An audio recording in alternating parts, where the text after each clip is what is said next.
school teachers. My mother was a public school teacher and retired. My brother's in his 34th year teaching public school. He led me to the Lord. There are many good, godly public school teachers, okay? But folks, the books they work from, the curriculum, is corrupt. Unfixable, I think. If you love your kids and you possibly can, get them out. I don't think it's fixable. Praise God for the good teachers who are going to slug it out in there, and I'm for you, and I want to help, okay? But I don't think it's fixable. Bottom line. If you want to find out why we have a public school system, our 10th Amendment to the Constitution says the federal government's got no business being involved in education. But we've got a public school system as part of a bigger long-range plan toward a new world order. That's Karl Marx's idea, Communist Manifesto, plank number 10, free public education. We'll cover more on that on seminar part 5, and also on our college class, CSE 102. You don't want to watch that one. That's politically incorrect. Anyway, when the dinosaurs got off the ark, they faced a very hostile climate. Things had changed.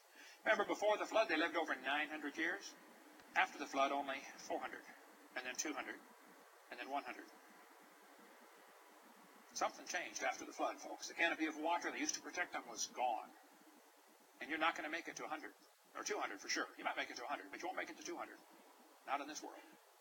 Dinosaurs had two serious problems after the flood. Number one, the climate was a lot different. They just couldn't live long enough to get big enough to reproduce in many cases. So some species probably went extinct in the first few generations.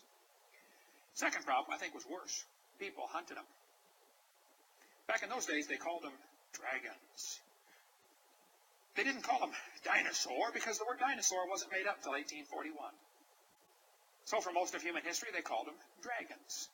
Dragons are mentioned in the Bible 35 times. And as the population began to grow after the flood, the population of dragons began to go down because nobody wants to live next door to a dragon. The same thing happened right here in Milwaukee, Wisconsin. How many grizzly bears are roaming loose in the woods in this county right here?